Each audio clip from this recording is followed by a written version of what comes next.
Students, कैसे हैं आप? स्वागत है आपका डिपार्टमेंट ऑफ एजुकेशन की इस 12 सितंबर यानी कि 12 सितंबर की वर्कशीट में। जैसा कि आप देख सकते हैं, वर्कशीट क्लास 10th के लिए है और इसका नंबर है 30। इस वीडियो में आपको इंग्लिश हिंदी दोनों ही मीडियम की वर्कशीट मिलेगी। पहले हम इंग्लिश करने वाले हैं, उसके बाद हम एसएसटी करेंगे हिंदी और फिर इंग्लिश मीडियम में। आज की वर्कशीट हमारे पास है टीचर्स डे के ऊपर। अब टीचर्स डे को गए हुए हफ्ता हो गया, बट चलो, जब हमें वर्कशीट मिली है तो हमें तो करनी ही है। It was teachers day last week on September 5. However, you couldn't celebrate it the way you do every year. This year, you realize the important place of teachers in your life. ठीक है, जैसा आप हर साल teachers day celebrate करते थे वैसे इस बार नहीं कर पाए। आपको याद ही होगा, क्लास 12th के बच्चे टीचर्स बनते हैं, बहुत अच्छा सा लगता है, लेकिन इस बार वैसा हो नहीं पाया। तो आपने मिस किया होगा टीचर्स को, आपको वैल्यू समझ में आई होगी। तो I miss you my teacher. As you watch and listen to your teachers in the online class today, you decide to write a short paragraph about the significance of teachers in your life and send it on your class WhatsApp group along with the submission of your weekly worksheet.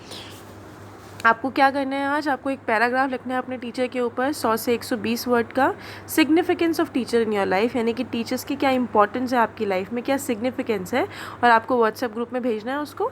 You may use the following words, ये words आप use कर सकते हो। Appreciate करते हैं, positive difference लेके आते हैं हमारे अंदर। Toil, skill, gratitude, strength, grateful, encourage, confident, help करते हैं, गाइड करते हैं, लव करते हैं, काइंडनेस होती है उनके अंदर। तो ये सारे के सारे कुछ वर्ड्स हैं हमारे पास, कुछ एडजेक्टिव्स हैं जो हम यूज़ कर सकते हैं टीचर के लिए। तो मैंने एक लिखा है, आप अपने आप भी लिख सकते हैं। What is the role of teacher? So schools are one of the first place where kids behaviour and future educational success is shape. Teacher are carrier of either positive and negative behavior towards student. The reason why the first year of school are so critical that it is because the kids learn the base of their educational life. I believe the teacher must love their career in order to them to pass enthusiasm, to assist and to provide a warm environment to the kids, to the students in time with their teachers. At the same time, I believe a real teacher becomes through many great mothers, but as their experiences with their kids extend, they become expert in the field. We know that mothers look the best for their kids, and one of their goal is to raise their kids so they become professional and pioneer in the society. Some of the mother's role towards kids is to give them care, love, respect, lead, instruct, and to try to form a safe and pleasant environment at their home. Are these attitude of the mother towards their kids relate to what the role of teacher should be in the school, students in the classroom? If not, what should be the role of teacher then? A teacher is someone who become through many years of training and experiences in the field. All teachers who get prepared will know how to start up rules in the classroom. Those kind of teachers will probably have less problems in their classroom because they will be able to control the classroom. तो मैंने छोटा सा लिखा है, आप और भी लिख सकते हैं इसके ऊपर। बेसिक चीज़ लिखी है मैंने। चलिए अब करते हैं हम एसएसटी की वर्कशीट। एसएसटी में हम लोग पढ़ने वाले हैं ग्लोबलाइजेशन, इम्पैक्ट ऑफ ग्लोबलाइजेशन हम पढ़ेंगे। हम ग्लोबलाइजेशन क्या है इसके बारे में हम लास्ट वर्कशीट में पढ़ चुके हैं, इसका क्या प्रभाव रहता है, क्या इम्पैक्ट रहता है, आज हम वो पढ़ने वाले हैं। So globalization of Indian economy has come a long way. Globalization and greater competition among producers, both local and foreign producers, have been in the advantage of consumer, particularly the well-off sections in the urban area. There is greater choice before these consumers who now enjoy improved quality and lower price of several products. Among producers and workers, the impact of globalization has not been uniform. Simply बोला है, globalisation से क्या हुआ, जो Indian economy है वो उसको बहुत आगे लेके चला गया। जो ग्लोबलाइजेशन है, ग्रेटर कंपटीशन हुआ प्रोड्यूसर्स के बीच में, लोकल भी और फॉरेन प्रोडक्ट्स के बीच में भी। क्यों? हैव बीन ऑफ एडवांटेज, बहुत सारे कंज्यूमर्स के लिए एडवांटेजेस भी रहा कि भाई कुछ चीज़ें ऐसी थी जो यहाँ मिल ही नहीं सकती थी, मिलना स्टार्ट हो गई, उनके पास चॉइसेस भी आ गई। चॉइस आ गई तो लोगों ने इम्प्रूव्ड वैरायटी, इम्प्रूव क्वालिटी हमें देना स्टार्ट कर दिया। अगर क्या मोनोपोली रहती है, एक ही सेलर होता है तो वो तो जैसा मर्जी बेचे। लेकिन जब ग्लोबलाइजेशन आ गया, जो हमने पढ़ा था कि जो ट्रेड रिस्ट्रिक्शंस हैं वो ईज़ आउट हो गई सारी की सारी, तो भाई प्रमोशन हुआ ज़्यादा से ज़्यादा। अब प्रमोशन हुआ चीज़ों का, ग्लोबलाइजेशन हुआ, अब उससे क्या रह गया, उससे जो हमारी एग्जिस्टिंग चीज़ें हैं और जो बाहर से भी हम इंपोर्ट करते हैं, सब में क्या हो गया, अच्छी क्वालिटी बिकना स्टार्ट हो गई। सो जो among producers and workers the impact of globalisation बोला है, जो प्रोड्यूसर हैं, जो खरीदने वाले हैं, जो बेचने वाले हैं, जो काम करते हैं, उनके लिए जो ग्लोबलाइजेशन का इफ़ेक्ट है वो यूनिफॉर्म नहीं रहा, सेम नहीं रहा, अलग अलग इम्पैक्ट हुआ है। तो MNCs में बोला है, MNCs में क्या हो गया बेटा, जो इन्वेस्टमेंट है वो बढ़ गई, जैसे कि cell phone, electronic, soft drink, fast food, banking, ये सारी की सारी, इससे क्या हुआ, लोगों को जॉब मिली। जो लोकल कंपनी है बेटा, उनको रॉ मटेरियल मिलना स्टार्ट हो गया, ठीक है। फिर जो टॉप इंडियन कंपनी है उनको क्या हुआ, they have invested in new, अब उन्होंने नई टेक्नोलॉजी में इन्वेस्ट करना स्टार्ट कर दिया। कुछ सक्सेसफुल भी हो गई, फॉरेन कंपनी से उन्होंने कोलैबोरेशन स्टार्ट कर दी। कुछ लार्ज इंडियन कंपनीज है बेटा, वो मल्टीनेशनल बन गई खुद से, जैसे Tata Motor, Infosys, Ranbaxy. New opportunities मिलनी स्टार्ट हो गई इंडस्ट्रीज़ को, जैसे कि IT इंडस्ट्री आपने देखा है कितना बूम कर रही है इस टाइम पे। नो स्मॉल इंडियन प्रोड्यूसर्स, अब क्या है, ऑन स्मॉल इंडियन प्रोड्यूसर्स, जो छोटे मोटे प्रोड्यूसर्स हैं उन पे, for a large number of them globalisation has, उसकी वजह से चैलेंजेस आ गए, क्योंकि बेटा जो छोटे मोटे यहाँ हैं वो तो कैसे कंपटीशन से बीट कर पाएंगे। कुछ यूनिट्स थे बेटा वो शट डाउन हो गए पूरी तरीके से, वर्कर्स की जॉब चली गई। जो एम्प्लॉयज़ है बेटा उनको flexibility, prefer to employ workers flexibility which has caused, बहुत सारे लोगों की जॉब चली गई बिकॉज फ्लेक्सिबिलिटी, उनको तो अपने हिसाब से लोग चाहिए थे। जो स्मॉल मैन्युफैक्चरर्स थे बेटा, जो छोटी मोटी चीज़ें बनाते थे, टॉयज़, टायर वगैरह वगैरह, उनको बहुत प्रॉब्लम्स का सामना करना पड़ा। स्टेप्स क्या लिए हैं गवर्नमेंट ने, अट्रैक्टिंग, जो हमारा फॉरेन इन्वेस्टमेंट है उसको अट्रैक्ट करने के लिए उन्होंने इंडस्ट्रियल जोन सेटअप कर दिए, जिनको हम SEZs कहते हैं, SEZ बोलते हैं, small special economic zone. These have world class facilities हैं, जैसे electricity, water, road transport, shortage, storage, recreational and educational facilities, ठीक है। आगे जो फ्लेक्सिबिलिटी है लेबर लॉ में आने स्टार्ट हो गई, लोगों को हायर करने की बजाय कंपनी से क्या कर दिया, शॉर्ट पीरियड के लिए लोगों को इंटेंसिव प्रेशर देना स्टार्ट कर दिया। This is done to reduce the cost of labours, cost का लेबर्स का कॉस्ट कम करने के लिए। No satisfied for these companies are still asking for further flexibility in labour laws, and वो मांग रहे हैं कि लेबर लॉज में और भी ज़्यादा फ्लेक्सिबिलिटी आना चाहिए, उसको ईज आउट करना चाहिए। अब फिर ग्लोबलाइजेशन की तरफ क्या हुआ, not everyone has benefited, हर किसी का फ़ायदा नहीं हुआ, ठीक है। कुछ लोगों के लिए फेयर भी नहीं हुआ। ज़्यादा अपॉर्चुनिटीज़ क्रिएट करने के लिए, ज़्यादा बेनिफिट देने के लिए लोगों को, for this the policies of the government, क्या करना चाहिए, गवर्नमेंट की पॉलिसीज़ को प्रोटेक्ट करना चाहिए लोगों को, रिच, अमीर, गरीब, सबका ध्यान रखना चाहिए। In the past few years massive companies and representation of peoples organisation have influence important decision relating to trade and investment. जो बड़ी बड़ी कंपनीज़ है बेटा, इन ट्रेड और जो इन्वेस्टमेंट है बहुत इफेक्ट पड़ा है उनका भी।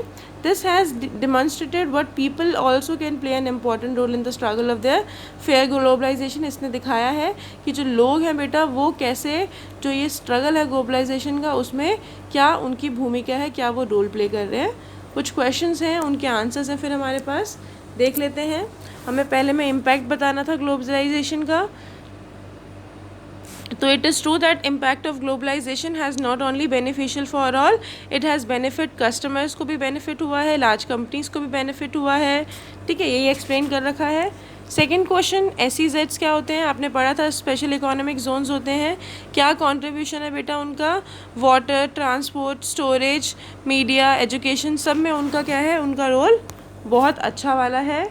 फिर हमें बताना था, रमन एक परमानेंट वर्कर है शू मेकिंग फैक्ट्री में, फैक्ट्री बंद हो गई, रमन की जॉब निकल गई, फिर उसको एक कंपनी ने हायर किया आधी सैलरी पे और shorter period on temporary basis पे रखा, कम समय के लिए।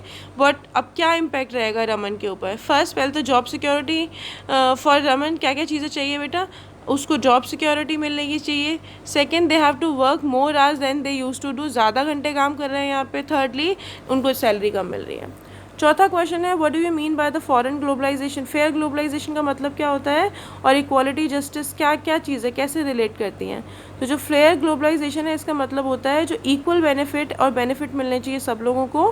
फेयर ग्लोबलाइजेशन बेटा इनेबल करता है डेवलपिंग एंड डेवलप्ड कंट्रीज़ के लिए, poor, large producers, small producers, customer, worker, सबको इक्वल बेनिफिट्स मिलने चाहिए और सबको इक्वालिटी और जस्टिस के साथ रहने का मौका मिलना चाहिए।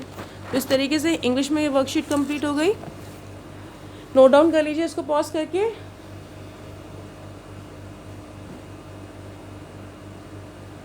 चलिए हिंदी में भी देख लेते हैं। हिंदी में वैश्वीकरण कहते हैं। वैश्वीकरण हमने पढ़ा है कि वैश्वीकरण बहुत एक लंबा समय है। अब इसका फ़ायदा छोटे मोटे उत्पादकों से लेके उपभोक्ता से लेके सबको हुआ है, ठीक है, छोटा हो बड़ा हो लाभ सबको हुआ। लेकिन जो इसका प्रभाव है बेटा उत्पादक श्रमिक सब पे अलग अलग पड़ा। सबसे पहले बहुराष्ट्रीय कंपनियों पे क्या प्रभाव पड़ा बेटा, जो बहुराष्ट्रीय कंपनी है बेटा उनकी सेल बढ़ गई, ठीक है। अलग अलग सेवाओं का, मान लो ऑफिस खुला है, ऑफिस के साथ फूड कोर्ट भी होगा, वहाँ लोग खरीदेंगे, फ़ोन से लेके लैपटॉप से सबकी डिमांड बढ़ गई, ठीक है। नई नौकरियाँ बनने लगी, नई नौकरियाँ मिली तो कच्चा माल भी मिलने लग गया, कच्चा माल यूज़ भी होने लगा। फिर जो हमारी शीर्ष भारतीय कंपनियाँ, जो बड़ी बड़ी भारतीय कंपनियाँ, उनमें क्या हुआ बेटा, अपना उत्पादक के मानकों को बढ़ाया है उन्होंने, ठीक है। कुछ विदेशी कंपनियों के साथ सफल सहयोग भी उनको प्राप्त हुआ। कुछ भारतीय कंपनियां बहुराष्ट्रीय कंपनियां बन गई, जैसे कि टाटा मोटर्स वगैरह, इन्फोसिस, रैनबैक्सी। जो आईटी उद्योग है वो आपने देखा है अब कितना ज़्यादा बढ़ गया है। फिर छोटे भारतीय निर्माताओं पर क्या हुआ, जो बहुत से छोटे निर्माता हैं बेटा उनके लिए वैश्वीकरण ने कुछ चुनौतियाँ पेश की हैं। क्या चुनौतियाँ हैं, जो छोटे निर्माता हैं बेटा उनको प्रतिस्पर्धा के कारण कड़ी टक्कर मिली है। बैटरी, कैपेसिटर, भाई बहुत सारी चीज़ें हैं उत्पादन। अब क्या है भाई, प्रतिस्पर्धा का सामना तो करना पड़ा ना। छोटे मोटे जो मान लो टॉय वगैरह बनाने वाले, टायर वगैरह बनाने वाले थे, उनके लिए तो बहुत दिक्कत वाली काम हो गई। श्रमिकों का जो रोज़गार है वो चला गया। कुछ को रोज़गार मिला भी तो आधी सैलरी देते हैं और काम भी ज़्यादा करवाते हैं, ठीक है, तो उनको बहुत ज़्यादा नुकसान हुआ। विदेशी निवेश आकर्षित करने के तरीके क्या हैं, जो औद्योगिक क्षेत्र है बेटा उसकी स्थापना, विशेष आर्थिक क्षेत्र कहा जाता है जिससे बिजली, पानी, सड़क, परिवहन, भंडारण, मनोरंजन, शैक्षिक सुविधाएं जैसे विश्व स्तरीय सुविधाएं हैं।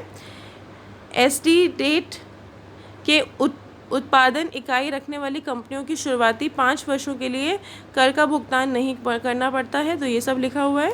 इस प्रकार सभी को वैश्वीकरण का लाभ नहीं हुआ है बेटा। छोटे बड़े किसानों को ने, जो छोटे हमारे स्केल पे काम करते हैं उनको नहीं मिल पाया। जो लॉज हैं, जो कानून लगे हुए हैं, वो कानून का तो कईयों को पता ही नहीं है। तो ठीक है, आगे कुछ क्वेश्चंस हैं उनके आंसर्स देख लेते हैं। मैं आपको पहले भी समझा चुकी हूँ हिंदी मीडियम में। ये वैश्वीकरण का प्रभाव बताना है बेटा, तो वैश्वीकरण का अच्छा प्रभाव भी है, बुरा प्रभाव भी है। अच्छा प्रभाव ये है कि जो श्रमिक है बेटा यह सही है कि वैश्वीकरण का पदार्थ सभी के लिए फ़ायदेमंद सिद्ध हुआ है। ग्राहक और बड़ी कंपनियों को बहुत लाभ हुआ है, लेकिन जो छोटे मोटे हैं उनको उनकी नौकरी चली गई है, उनको कम काम करना पड़ रहा है। SEZs क्या है बेटा, विदेशी निवेश को आकर्षित करने में इसका क्या योगदान है बेटा, तो ये विश्व स्तरीय सुविधा है। साथ ही विदेशी निवेश को आकर्षित करने के लिए जो SEZs हैं, एक उत्पादक इकाई वाले कंपनियों की शुरुआत 5 वर्षों के लिए भुगतान की उनको छुट्टी दी जाती है। फिर है रमन और इसका आंसर,